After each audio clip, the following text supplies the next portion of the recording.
ॻाइण उथी जुम जाम ॻाइण आहियां हिन ॻाल्हि जो त मूंखे ख़्यालु ई कोन हो बसि कुदरत महिरबानी कई।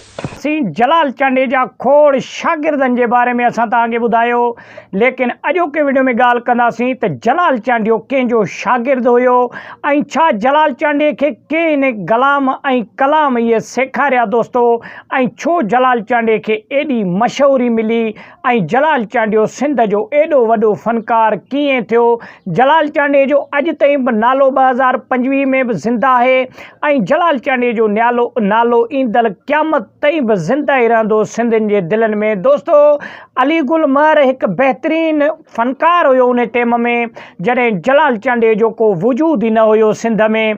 तंहिं टाइम खां वठी अली गुल महर हिकु बहितरीनु फ़नकार हुयो ऐं अली गुल महर जा खोड़ सारा शागिर्द बि हुया। दोस्तो भागनि वारो हूंदो उहो उस्ताद जंहिंजो शागिर्द ई तमामु बहितरीनु नालो कमायो, उहो उस्ताद कहिड़ो बहितरीनु हूंदो। त दोस्तो जलाल चांडे जा हज़ारे शागिर्द असां तव्हांजे ॾाढो बयानु करे चुका आहियूं, लेकिन सिंध जो बहितरीनु बादशाह फ़नकार जलाल चांडियो कंहिंजो शागिर्द हुयो। दोस्तो जलाल चांडे अली गुल महर जी शागिर्दी में जेको आहे सो इहे कलाम सिखिया ऐं मौसीक़ीअ जी जेका फ़न हुई उहा सिखी। सिंध जो उहो वाहिद फ़नकार हुयो जंहिंजी शादी उते ओस पास में कंहिंजी बि शादी थींदी हुई, जलाल चांडे जो नालो वॾनि सुर्खियुनि सां लिखियो वेंदो हुयो उन्हनि शादियुनि जे कार्डनि में, ऐं उहे शादियुनि जे जेका पना छपराईंदा हुया माण्हू, जेके कार्ड छपराईंदा हुया उन्हनि में जलाल चांडे जो वॾनि अखरनि सां नालो ऐं महिमानी ख़ुसूसीअ जो लक़ब ॾेई जलाल चांडे जा उन कार्डनि में नाला लिखिया वेंदा हुया। दोस्तो जलाल चांडे खे सिंध में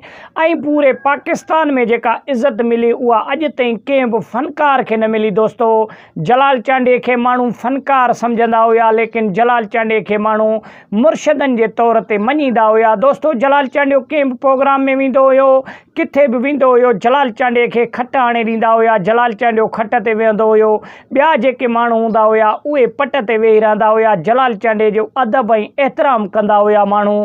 पोइ हालांकि हुयो त जलाल चांडियो फ़नकार, लेकिन जलाल चांडे जी माण्हू इज़त ऐं एतिराम तमामु घणो कंदा हुया। दोस्तो जलाल चांडियो अली गुल महर खां जेको आहे सो पंहिंजी आगाज़ कई, सिखिया जेका वरितई उहा अली गुल महर खां वरितई। असां खोड़ सारा वीडियो यूट्यूब ते ॾिठा ऐं ॿियनि बि जेको आहे सो प्लेटफॉर्मनि ते ॾिठा जिथे माण्हू चवनि था त जलाल चांडे खे तमामु घणो शौक़ु हुयो ऐं जलाल चांडियो बकरियूं चारींदे बि गीत गुनगुनाईंदो रहंदो। लेकिन जलाल चांडियो पाण छा थो फरमाए पंहिंजे बारे में उन जो क्लिप नंढड़ो वीडियो जे शुरूआति में तव्हांखे ॿुधाईंदासीं, उहो लाज़मन ॿुधंदव। उहो जलाल चांडियो पाण चए थो त मूंखे ॻाइकीअ जी तरफ़ शौक़ु ई न हुयो ऐं मुंहिंजो ज़हन ई न हुयो, कुदरती हिकिड़ो मूंखे ॾात मिलणो हुयो त पोइ मुंहिंजो अहिड़े तरीक़े सां माना जेको आहे सो एॾां रुझान थी वियो। त दोस्तो जलाल चांडे जो थोरो क्लिपनि जो इहो वीडियो आहे, इहो तव्हां वीडियो जे शुरूआति में लाज़मन ॾिसिजो।